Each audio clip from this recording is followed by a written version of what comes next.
কিসে গুরুর ভজন হবে। গানটা গাইতে গাইতে এক পর্যায়ে দয়াল যাইয়া বলল, আমি শুনলাম।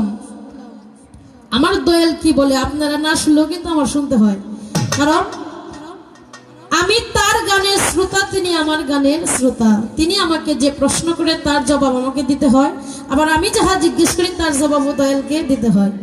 তাই আমি শুনতে পাইলাম বৈশা বৈশা একটা গানের মাঝখানে তিনি বললেন, রাধা বল্লভের গান, তোমার মুখে যাহা মিঠা লাগে সপে দাও মুর্শিদের বুকে, পরাণ কান্দে তাহার তলে তার প্রতিমায় ডুবে থাকো। রাধা বল্লভ তার গানের মধ্যে বলেছে, তুমি কোনো কিছু খাওয়ার আগে যেই জিনিসটা তোমার মুখে মিঠা লাগবে ওই জিনিসটা তুমি দয়ালের বুকে সপে দিও। আর আমাদের টাঙ্গাইলের সুশীল সরকার তার গানের মধ্যে বলছে, খাইলে কিছু পীরের আগে ও তো হালাল বস্তু হারাম হইব। তাইলে দুইটা সাধকের গান, দুটা গানে দুইটা পার্থক্য আছে না বাবা? এক সাধক বলছে তোমার মুখে যাহা মিঠা লাগে ওইটা তুমি দয়ালের ভোগে দিয়ে দিও, আগে দয়াল রে খাওয়াইয়া পরে নিজে খাইও। আর এক সাধক বলছে দয়ালের আগে যদি কোনো ভক্ত খায় তাহলে যে খাবারটা হালাল ছিল ওইটা তার হারাম হইয়া যাইব।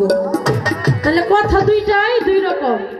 দয়াল আপনার কাছে আমার এখানে একটু বোঝার জিনিস, আমার কিন্তু বাহির থেকে কোনো কিছু না, আপনার গানে থেকেই আমার একটু বোঝার। আমি কি খাইয়া দয়াল রে আগে দিব না না খাইয়া দিব? যদি খাইয়া দেই তাহলে সাধক কবি সুশীল সরকার বলছে, তাহলে যে জিনিসটা আবার হালাল ছিল ওইটা যদি আমি পীরের আগে খাই তাহলে ওটা হারাম হয়ে যাব, তাহলে আমি অপরাধী হয়ে যাব।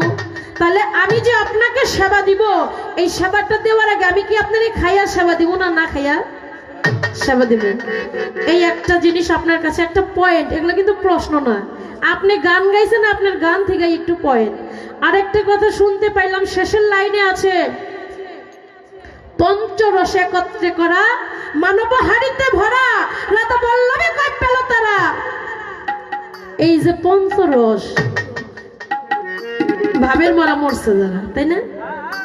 এইখানেও আমার একটু জানার খুব ইচ্ছা দয়ালের কাছে। এই যে পঞ্চরস, এই পঞ্চরসটা কি?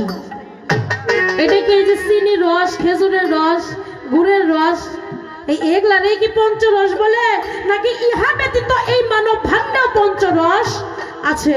কারণ সাধক বলে যাহা আছে এই বিশ্ব ব্রহ্মাণ্ডে তাহার চাইতে অধিক অধিক বেশি আছে আমার এই মানব ভাণ্ডে, যদি কেউ সেটা খুঁজে বের করে নিতে পারে।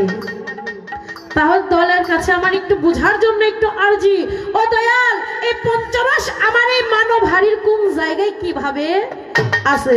এই রসের কালারটা কি, এই রসের কারণটা কি, কর্মটা কি, কাজটা কি? এই পঞ্চরস দিয়ে মানুষ করে কি? এটা খায় না কি করে, গায়ে দেয় না কি করে?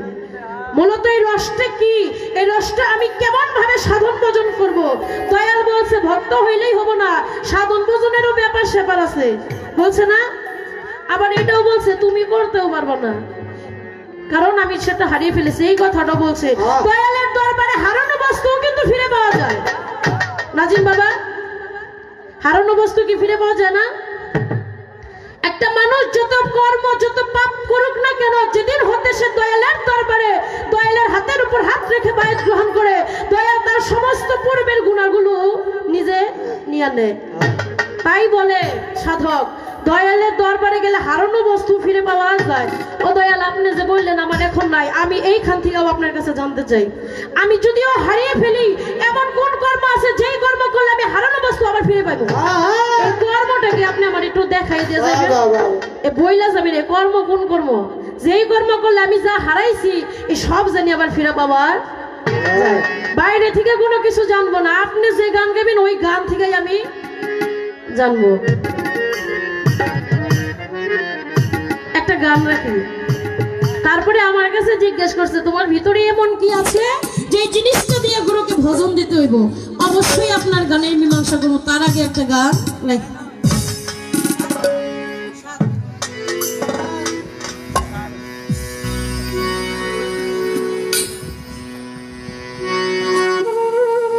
আমার কাছে জিজ্ঞাসা করেছিল আমার ভিতরে এমন কি বস্তু আছে যেটা দিয়ে গুরু ভজন করতে হয়। একদিন নারায়ণ বলতেছে ডাক দিয়া,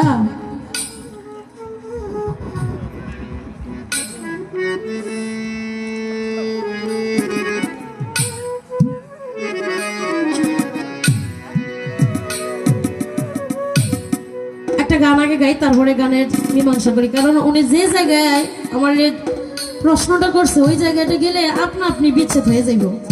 যদি বিচ্ছেদে আগে যাই তাহলে পালার গান তো আর রাখা হইল না।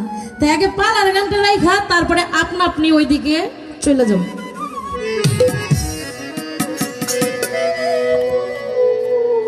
ওরে জিজ্ঞাসা নাই গুরুর কাছে,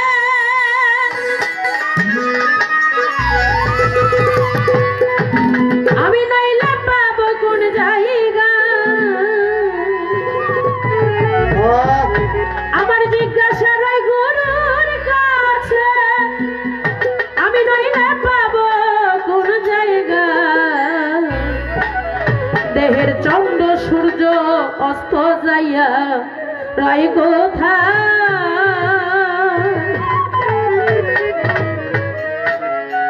দয়াল, আমি আপনার ভক্ত, কিন্তু এইরকম ভক্ত না, আমিও আপনার ওই সেই রকমই ভক্ত। যা জিজ্ঞেস করবো বাহ্যিক জগতের কোনো কিছুই না, আমার এই মানব ভিতরে যা আছে ইহা থেকে আমার আপনার কাছে জানা থাকবো। সত্য গুরু সত্য কি জানি কয় বাস্তব। আপনি যেরকম দয়াল আমি ওই রকমই আপনার কাছে জানতে চাইব।